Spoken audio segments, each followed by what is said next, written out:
주께서 십자가에 달리신 날은 금요일, 안식일 전날, 그리고 이 안식일은 유월절이었습니다. 유월절 어린 양으로 오신 예수님은 유월절 양을 잡는 날, 예비일이죠. 예비일, 유월절 예비일, 그러니까 금요일입니다. 유월절 전날, 유월절 예비일에 이제 십자가에 달려 돌아가신 거죠. 오늘은 그 십자가에 달린 장면, 여러 장면들이 있는데 이것을 함께 오늘 말씀을 중심으로 쭉 살펴보기를 원합니다. 이제 아리마대 요셉의 도움을 받아서 갈보리 언덕 골고다라 하는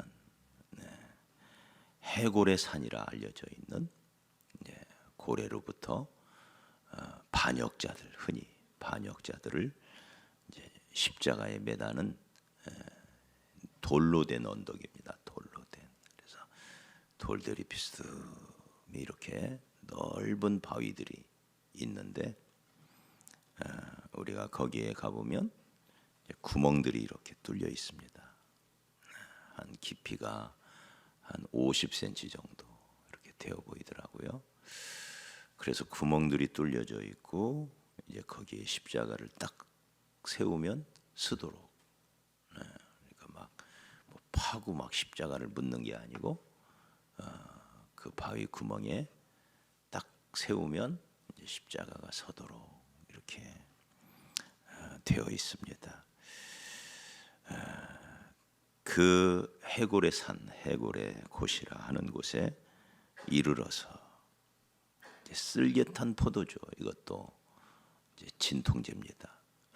우리가 다른 성경은 모략을 탔다 이렇게 이제 표현도 되어 있는데 쓰디쓴 그 쓸개즙을 마심으로 그것이 이제 진통 효과가 있다는 것입니다.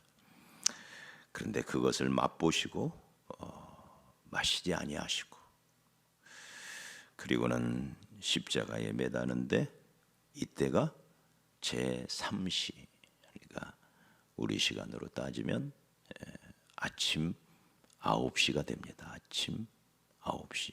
그 9시에 예수님을 이제 십자가에 매달았습니다. 그리고는 십자가에 매단 다음에 예수님을 벌거벗겨 십자가에 매달고 그분이 입었던 옷을 그 십자가 밑에서 이제 제비 뽑아서 나누어 갖는, 옷이 귀한 이제 시절이기 때문에 그 사형수가 입었던 옷조차도 가지려고 서로 제비 뽑아 나누고, 37절에 보니까 그 머리 위에는 유대인의 왕이라 쓴 죄패가 있더라. 이 말은 정치범으로 몰아서 예수님을 처형했다 그 말이에요. 빌라도가 그렇게 써서 주었죠. 그런데 이 말을 헬라어, 아람어, 히브리어로 썼다. 그러니까 당시 유대 세계에서 가장 널리 쓰이던 말 세 개가 거기에 다 쓰여져 있었습니다. 세 개의 언어로 쓴 죄패가 있었다. 그리고는 38절에 보니까 강도 둘도 같이 십자가에 못 박았는데 하나는 우편에 하나는 좌편에. 예수님도 그런 중죄인 취급을 이제 받은 거죠. 39절에 보면 사람들이 지나가면서 자기 머리를 흔들며 예수를 모욕하고 또 성전을 헐고 사흘에 짓는 자여, 네가 만일 하나님의 아들이거든 십자가에서 내려와라. 그렇게 대제사장들도 서기관들과 장로들도 함께 희롱하였다. 네, 여전히 예수님을 조롱하는 거죠. 벌거벗긴 예수님, 그 밑에서는 지나가는 사람들이 다 고개를 흔들면서 조롱하고 희롱하고. 42절에 보십시다. 그가 남은 구원하였으되 자기는 구원할 수 없도다. 그가 이스라엘의 왕이로다. 지금 십자가에서 내려와라. 그러면 우리가 믿겠다. 깔깔대면서. 네. 이것이 사실은 마귀의 입에서 나오는 말이죠. 하나님의 아들을 조롱하면서 내가 이겼다는 거예요. 예수님이 이 땅에 태어나실 때부터 죽이려고 마귀가 얼마나 혈안이 되어 있습니까? 헤롯 왕을 통해서 죽이려 했고, 그리고는 사역 중에서도 사람들이 벼랑 끝으로 데려가서 밀쳐내리려고 했었잖아요. 예수를 죽이려고. 그렇게 여러 번 시도했던 마귀가 드디어 성공한 겁니다. 내가 하나님의 아들을 죽였다. 내가 이겼다. 지금 그 얘기죠. 내가 이겼다. 그러면서 조롱을 퍼부어댑니다. 43절에 보면 그가 하나님을 신뢰하니 하나님이 원하시면 이제 그를 구원하실지라. 그의 말이 나는 하나님의 아들이라 하였도다. 44절에 함께 십자가에 못 박힌 강도들도 이와 같이 욕하더라. 여기 보면 이제 복수형으로 되어 있죠. 두 강도가 다 예수님을 욕했다. 네. 처음에는 둘 다 욕하는, 예수님을 욕하고 저주하고 조롱하고. 그러나 그 중에 한 사람은 결국 그 십자가에 달려 있는 동안 이제 예수가 누군지를 알아보죠. 이분은 우리하고 다른 분이구나. 십자가에서 고통당하는 그 모습들을 보면서 한 사람은 그 자리에서 깨우치는 거예요. 이분은 우리 같은 죄인이 아니구나. 죄가 있어서 죽는 분이 아니구나.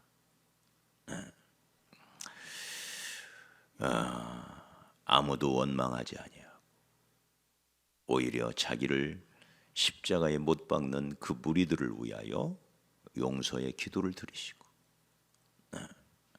그러면서 45절을 보십시오. 또 어떤 일이 벌어지는지.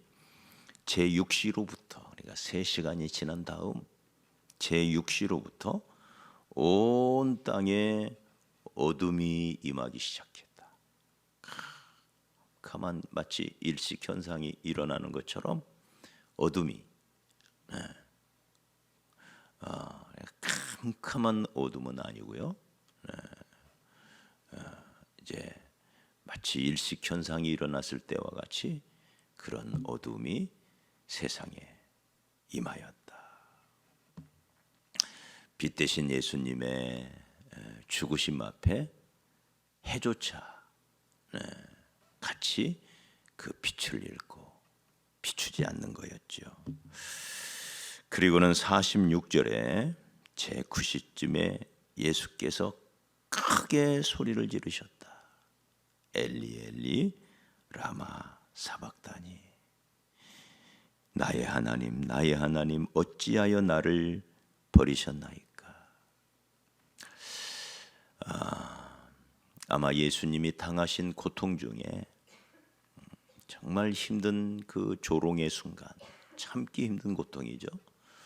우리가 둘째 날 묵상했던 것처럼 그 자존심이 완전히 망가지는 그 고통도 실로 무지막지한 고통이었고, 두 번째는 십자가형의 가장 큰 고통은 숨 쉬는 고통이라고 그래요. 숨 쉬는 고통. 숨을 못 쉬는 거예요. 사람이 숨을 못 쉬면 죽잖아요. 그게 살려니까 어떻게 해야 돼요? 숨을 쉬어야 되잖아요. 근데 숨이 안 쉬어지는 거예요. 왜냐니까 이렇게 매달아 놓으면 체중에 의하여 몸이 처질 거 아니에요. 그러면 그 처지면 심장에 압박이 와서 숨을 못 쉰다는 거예요. 그럼 숨 쉬려면 어떻게 하죠? 잡아다녀야 되잖아요. 응? 잡아다녀야 될 거 아니에요. 그러면 이게 얼마나 고통스럽게요. 이 살이 여기에 이제 못을 박고 여기 박으면 찢어져 버리니까 여기다 박았다는 거죠. 그 잡아다녀야 조금이라도 단 5mm라도 올라올 거 아니에요. 처졌던 몸이. 그래야 숨을 쉬는데 네. 발에다가 못을 박아놨으니 안 올라오잖아요. 그러니 이 싸움이에요. 이 싸움. 잡아다니고 또 숨쉬고 좀 있다 잡아다니고 숨쉬고 네. 그렇게 3시간을 이 숨쉬는 고통 속에 그 심장의 압박으로 인하여 엄청난 고통이죠. 살기 위하여 본능적으로 잡아다니는. 그러나 아마도 가장 큰 고통은 하나님으로부터 버림받은 데서 오는 고통일 거예요. 우리 예수님이 어떤 분인가요? 삼위일체 하나님. 그래서 성부 하나님과 온전히 하나 되어서 나와 아버지는 하나라. 온전한 사랑과 온전한 교제 속에서 지금까지 존재하신 분이 성자 예수님이세요. 그러나 십자가의 순간은 그 하나님조차 외면해버린 일시적으로. 그래서 하나님과의 교제가 탁 끊어지는 순간 그게 십자가예요. 그 영적 고통이죠. 영적 고통. 그 고통이 가장 크지 않았을까. 버림받은 고통. 사람들이야 피조물이야 제자들이야 인간이니까 믿을 게 못 되잖아요. 신뢰할 게 못 되잖아요. 신뢰할 수 없는 대상, 그게 저와 여러분이잖아요. 그러나 성부 하나님과는 만세 전부터 온전히 하나 되어서 그 깊은 사랑 속에 그 깊은 교제 속에 완전히 하나 되셨던 관계신데 이 관계가 끊어져 버린 거예요. 그야말로 버림받은 예수죠. 버림받은 예수.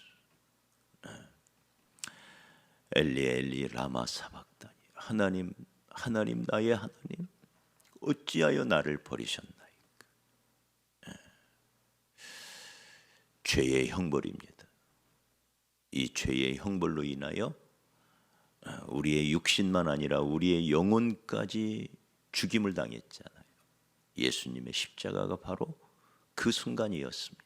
육체만 아니라 영혼까지 완전히 버림받는 그 순간. 자, 그러자 그 엘리라는 말을 듣고 잘못 들은 한 사람이 저자가 엘리야를 찾는 거 아니야? 그렇게 말하고는 달려가서 해융에 해초로 만든 솜에 여기 신포도주를 묻혀서, 우리가 마가복음에 보면 신포도주가 가득 담긴 통이 있었다. 옆에 그렇게 되어 있어요. 가득 담겨 있는 신포도주, 죄수들에게 베푸는 은총입니다. 거기에 솜에다가 머물러 가지고 우리가 마가복음에서는 그걸 우슬초에다가 꿰어서 이렇게 말해요. 우슬초에다가.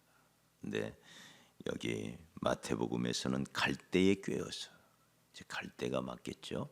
갈대에 꿰어서. 이스라엘의 갈대는 우리나라처럼 이렇게 작은 갈대가 아니고요. 키가 한 5m 정도가 돼요. 그리고 이렇게 두껍습니다. 꼭 우리나라 신호대처럼 꼭 그렇게 생겼어요. 거기에다가 해융을 꿰어서 푹 찍어가지고 이제 예수님께 드렸더니 그걸 조금 드셨어요. 그걸 받자마자 마지막 이제 소리를 외치죠. 49절에 보십시오. 그 남한 사람들이 이르되 가만둬라, 엘리야가 와서 그를 구원하나 보자 하고는 그걸 받으시고, 마찬가지로 마가복음에 보면 그걸 받자마자 큰 소리를 지르시고 영혼이 떠나셨다. 그러니까 혀가 말려 들어가는 상황에서는 소리를 못 지르잖아요. 여러분 막 목이 말라가지고 막 혀가 말려 들어가는 그런 순간 경험할 때 있잖아요. 우리도 막 그 갈증이 심하게 오는, 이를테면 가끔 산에 간다든지 하면 그런 일을 겪는데, 그때는 얼른 물을 마셔야지 막 숨도 못 쉬면 막 그렇게 힘든 순간이 오잖아요. 그래서 그 포도주로 혀를 적시고는 크게 소리를 지르요. 이때 외쳤던 소리가 두 마디죠. 내가 다 이루었다. 또 아버지여, 내 영혼을 아버지께 부탁하나이다 하고는 이제 마지막 운명을, 그래서 여기 50절에 보면 예수께서 다시 크게 소리를 지르시고 영혼이 떠나셨다. 그러면서 육신이 무너진 겁니다. 그 순간. 그러자 51절에 이에 그 육신이 무너지는 순간, 영혼이 육신에서 떠나는 순간 육신이 무너지고, 그 순간 예수님의 육체를 상징하는 성전의 휘장이, 지성소와 성소를 구분하는 막이 있다 했잖아요.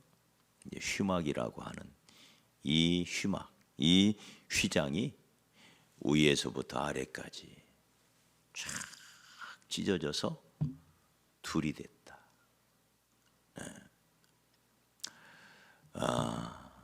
물개 가죽으로 만드는 이 휘장이 얼마나 질긴지, 소 6마리가 양쪽에서 3마리씩 잡아 끌어도 쉽게 안 찢어진다 그래요. 그렇게 질긴 가죽인데 이 둘이 위에서부터 아래까지 쫙 찢어져서 성소와 지성소 간격이 사라져 버린 거죠. 히브리서 기자는 이렇게 말합니다. 그 육체가 찢어져 내릴 때, 육체가 무너져 내릴 때 성소의 휘장이 찢어졌고, 그 휘장 사이로 열어놓은 길이 생겼다. 그러면서 이 길을 가리켜 새롭고 산 길이라. 따라서 합시다. 새롭고 산 길. 두 가지 의미예요. 지금까지 없었던 새로운 길이 열렸다. 그때까지는 대제사장이 1년에 딱 1차씩 먼저 양을 잡아 그 피로 자기의 죄를 속죄하고,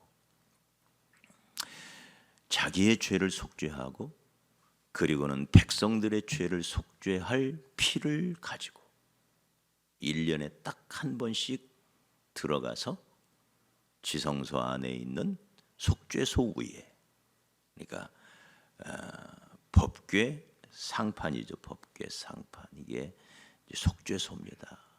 시은소, 시은좌라 불리우는 이 법궤 상판, 거기에다가 피를 붓는 거예요. 그러면 거기에 머물러 계시는 하나님께서 그 제사를 받으시고 백성들의 죄를 사해 주셨습니다. 대제사장이신 예수님이 염소의 피가 아니라, 소의 피가 아니라 자기의 피로 땅의 지성소가 아니라 하늘의 지성소로 들어가셨다. 이게 이제 히브리서에서 나오는 말씀이에요. 땅의 성소가 아니라 하늘의 지성소로 들어가셨다. 대제사장의 제사는 1년에 한 번씩 매년 반복되어지는, 끊임없이 반복되어지는 제사예요. 그러나 예수님의 제사는 자기의 피를 가지고 하늘의 성소에 들어가 영원한 제사를 드렸다. 어떻게? 단번에,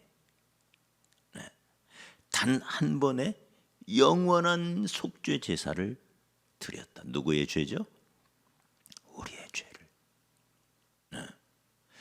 그 성소에 들어가실 때 휘장 너머로 들어가신 게 아니라 자기 몸 너머로, 자기 몸, 자기 육체를 찢어버린, 우리의, 저와 여러분의 모든 죄를 위하여 자기의 육체의 그 모든 죄값을 받으셨잖아요.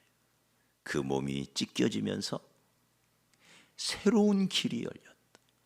온 인류의 죄를 사할 수 있는 새로운 길. 할렐루야. 구원의 길이죠. 영원한 길, 영생의 길이죠. 그리고는 그 제사를, 영원한 속죄 제사를 단번에 드렸다. 단번에. 그 길로 말미암아 이 길은 죽이는 길이 아니라 살리는 길이 된 것입니다. 대제사장은 거기를 들어갈 때 발에다가 방울을 달고, 그리고 그 발에 끈을 달아서 들어갔어요. 그래서 그 안에서 제사를 드리는 동안 움직일 때마다 방울 소리가 딸랑딸랑 밖에서 들렸어요. 그런데 만약에 이 대제사장이 거기서 잘못했다든지 아니면 속죄 제사를 제대로 못 드렸을 때, 자기의 죄를 위하여 제대로 된 속죄 제사를 드렸어야 되는데 그게 잘못되었을 때는 죽임을 당했단 말이죠. 그러면 그 죽은 시체를 끌러 들어갈 수가 없어요, 하나님 앞에. 그래서 방울 소리가 안 나면 우리 대제사장이 죽었나 보다 하고는 밖에서 끈을 가지고 잡아 끌었어요. 휘장 밖에서. 그래서 발에 끈을 묶고 들어갔어요. 조금이라도 죄가 있는 자는 죽임을 당할 수밖에 없는 게 영적인 원리예요. 영적인 원리. 그래서 홀이라도 남김없이 갚지 아니하고는 구원받을 수 없는 게,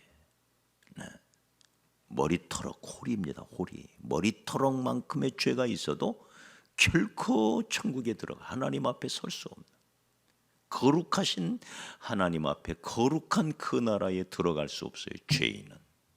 죄인은 하나님 앞에 설 수가 없어요. 죄의 싹은 그 죄가 크든 많든 묻지 않아요. 죄인은 그 죄값으로 죽임을 당해요. 죄의 싹은 사망이에요. 그런데 우리 주님께서 이제는 살리는 길을 만들어 놓으셨어요.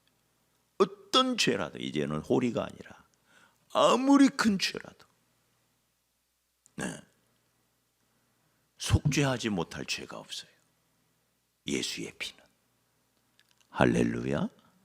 예수의 피는 그 어떤 죄라도 묻지를 않아요. 이제는 살리는 길이 열린 거예요. 살리는 길. 죽이는 길이, 자그마한 죄가 있어도 죽임당할 수밖에 없었던 길이 이제는 닫히고 거기에서 새로운 길이 열렸는데, 이 길은 살리는 길, 사망의 길이 아니라 생명의 길을 우리에게 열어주신 것입니다. 이 예수의 피가 우리의 모든 죄를 씻고 우리로 하여금 하나님 앞에 설 수 있도록 한량없는 은혜, 한량없는 사랑이 있죠. 이 길을 만드시기 위하여 이렇게 무지막지한 십자가의 길을 걸어 가셨던 것입니다. 6시에 그러니까 이제 6시부터 어둠이 임하고 그리고는 9시는 오후 3시가 돼요. 오후 3시. 그 3시에 운명을 하십니다. 그러면 안식일이 언제 시작이 되죠? 해가 지면 시작이 돼요. 5시에서 6시쯤 해가 지면 바로 안식일이에요. 이게 이제 이스라엘의 날짜 계산법이에요. 그래서 아침 일찍 서둘러서 못 받고, 그리고는 이제 3시에 운명하셨는데 내일은 큰 유월절이잖아요. 안식일 중에서도 가장 큰 유월절이잖아요. 그러니까 유월절에 시신을 매단 채 놔두면 안 된다. 그러니 이제 급히 내려서 장례를 치러야 돼요. 그런데 건강한 사람은 그때 죽지 않아요. 그래서 십자가 두 강도는 안 죽어요. 그래서 억지로 빨리 이제 죽여서 꺼내야 되기 때문에 다리를 꺾었다 그랬어요. 다리를 꺾었다. 그래서 억지로 이제 죽인 거예요. 그런데 예수님은 보니 벌써 죽어 있는 거예요. 그 전날 밤부터 밤새 시달리고 잠 한숨 못 자고 밤새 시달리고, 평소에도 약 꾸리셨잖아요, 예수님은. 그리고는 그렇게 무지막지한 채찍에 수도 없이 맞으시고, 한 번 맞을 때마다 살점이 떨어져 나가는 그 로마 병정의 채찍을 수도 없이 맞으시고, 그러니까 뼈들이 다 드러나겠지요. 그런 예수님은 이미 운명에 계신 거예요. 그러나 다시 한번 확인을 하기 위하여 한 사람이 다리를 꺾는 대신 창으로 옆구리를 찔렀다 그랬어요. 그러자 물과 피가 다 쏟아졌다. 이제 해가 지면 안식일이 시작되니까 얼마나 급했겠어요. 그러자 아리마대 요셉이 가서 말합니다. 내가 저 예수 시체를 가져다가 장례하고 싶으니 나에게 주시오. 그러자 허용을 해요. 보통은 가족들이 와서 수습을 하는데 예수님의 가족이 어디 있어요? 아리마대 요셉, 성경은 말하기를 부자 요셉이라. 자기를 위하여 판 새 무덤이 있었는데 거기에다 이 요셉이 예수님을 꺼내어 거기에 장례를 치르자마자 이제 안식일이 시작되는. 자, 우리가 이 장면을 몇 가지로 쭉 살펴보았습니다. 오늘 아침, 오늘 마지막 금요일 예배를 드리면서 기도 내내 주님의 십자가를 바라봤으면 좋겠습니다. 나를 위하여 고통당하신, 나를 구원하시려고 내게 온 인류에게 새로운 구원의 길, 사망의 길이 아니라 이제는 생명의 길, 영생의 길, 생명과를 먹고 그 길로 갈 수 있는 길을 열어주신 이 놀라운 십자가를 묵상하며 주께 감사하는 시간을 가졌으면 좋겠습니다. 나 같은 자를 위하여 그 길을 걸어가셨던 하나님이신 예수님, 그리고 그 십자가, 그 놀라운 구원의 은총이 우리와 우리 모든 가족에게, 또 우리가 아는 모든 사람에게 임하게 해달라고 우리 같이 기도하는 그런 시간이 되었으면 좋겠습니다.